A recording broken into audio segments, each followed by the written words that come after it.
আসসালামু আলাইকুম বন্ধুরা, welcome to my channel travel biker. আজ আপনাদের সাথে শেয়ার করব আপনার গাড়িতে আসলে কোনটি করা উচিত, সিএনজি নাকি এলপিজি। এই বিষয়ে যারা জানতে চাচ্ছেন তাদের জন্য আজকের ওই ভিডিওটি। তো ভিডিওটি না টেনে পুরোপুরি দেখতে থাকুন। আর বন্ধুরা, আপনারা কোন কোন গাড়িতে অবশ্যই এলপিজি করবেন না, এবং যদি এলপিজি করে থাকেন তাহলে অবশ্যই বড় ধরনের ভুল করবেন, সেটা আপনাদেরকে আজকে আমি এই ভিডিওতে বিস্তারিত জানানোর চেষ্টা করব। বন্ধুরা, প্রথমে বলি যে কোন ধরনের গাড়িতে আসলে এলপিজি করা উচিত নয়। সেটা হচ্ছে আপনাদের যে গাড়িগুলো হচ্ছে 2000 সালের আগে ম্যানুফ্যাকচার, এবং যে গাড়িগুলোতে হচ্ছে আপনার ইএফআই ইঞ্জিন, এই গাড়িতে আপনারা এলপিজি করবেন না। কারণ এলপিজি করলে আপনারা কাঙ্ক্ষিত মাইলেজ এই গাড়ি থেকে পাবেন না। যেমন আমার গাড়িটি হচ্ছে যে করলা 100 গাড়ি, এটা 95 এর মডেল। তো আমার গাড়িটি যখন তেলে ছিল তখন হচ্ছে আমি ঢাকা সিটিতে 6 থেকে 7 কিলো মাইলেজ পেতাম এভারেজে। তো আমি এরপরে হচ্ছে যে এলপিজিতে কনভার্ট করি, ট্রেডিশনাল এলপিজিতে আমি 1 বছর চালিয়েছি। আমি কখনোই 5 কিলোমিটারের উপরে মাইলেজ পাইনি। 4 থেকে 5 এর ভিতরে মাইলেজ পেয়েছি, এর উপরে কোনোভাবেই মাইলেজ পাইনি। তো আমি হিসাব করে দেখলাম যে আমার তেলে যে খরচ হতো এলপিজিতে, আমার সেই খরচের 75% খরচ হয়, অর্থাৎ 25%-এর মতো আমার সেভ হয়।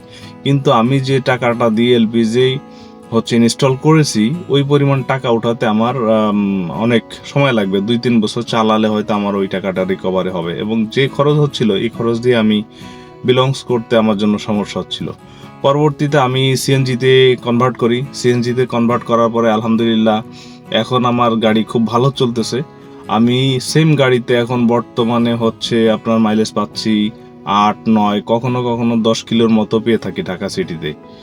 তো আমার কাছে এখন যে হিসাব আছে সেই হিসাব অনুযায়ী আমার তেলের তুলনায় বর্তমানে আমার খরচ হয় 40%, 60% আমার সেভ হচ্ছে। অর্থাৎ যদি বলি এলপিজির তুলনায়, সেই ক্ষেত্রে আমার এলপিজি যে সেভ হতো তার তুলনায় আরও 50% সেভ হচ্ছে আমার।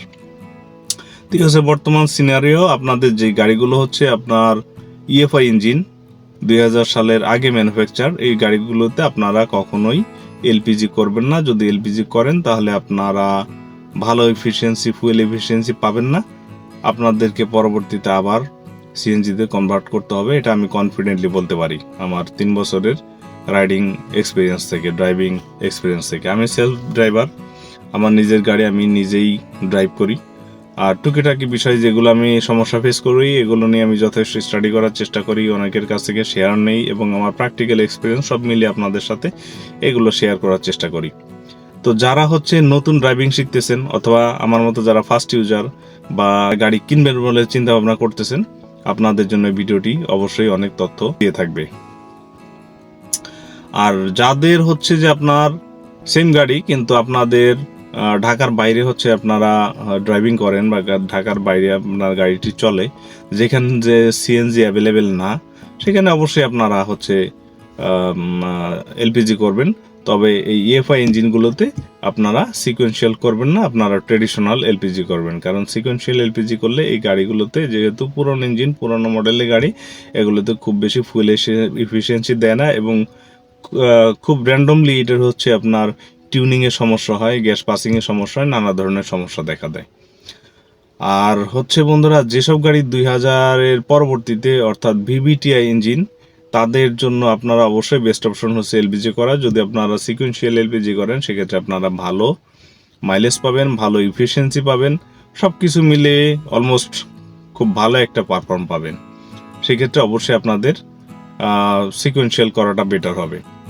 আর যে বন্ধুরা আপনারা গাড়ি দিয়ে ইনকাম করতে যাচ্ছেন, অর্থাৎ গাড়ি দিয়ে আপনারা টাকা ইনকাম করতে যাচ্ছেন, সেটা রেন্টে কার হোক, উবার হোক, পাঠাও হোক, ইনড্রাইভ হোক, বা অন্য যে কোনো অ্যাপসে হোক, অবশ্যই আপনাদের যে মডেলের গাড়ি হোক না কেন, অবশ্যই আপনাদেরকে কমার্শিয়ালি চিন্তা করলে সিএনজিতে আসতে হবে। কারণ সিএনজিতে না আসলে আপনারা যে পরিমাণ তেল খরচ করবেন সারাদিনে, তারপরে হচ্ছে অ্যাপসের কমিশন, ইন্টারনেট ডাটা, অন্যান্য যে খরচ আছে, সব কিছু দিয়ে সারাদিন শেষে 500 টাকাও হয়তো বা আপনাদের পকেটে থাকবে না।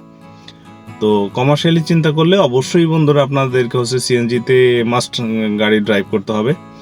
আর যদি আপনারা ঢাকার বাইরে থাকেন, সেক্ষেত্রে হচ্ছে অবশ্যই আপনারা এলপিজি করতে পারেন, যে কোনো মডেলের গাড়ি। কিন্তু ঢাকা সিটিতে অথবা যেখানে সিএনজি অ্যাভেলেবেল, সেখানে যারা আছেন তাদের জন্য ফার্স্ট অপশন এবং বেস্ট অপশন হচ্ছে আপনাদেরকে বর্তমান পরিস্থিতিতে সিএনজিতে থাকা, সিএনজিতে গাড়ি ড্রাইভ করা। তো এই হচ্ছে বন্ধুরা আমার এক্সপিরিয়েন্স, গত 3 বছরের এক্সপিরিয়েন্স আমি আপনাদের সাথে শেয়ার করলাম। তো যদি ভিডিওটি ভালো লাগে অবশ্যই একটি লাইক দিবেন।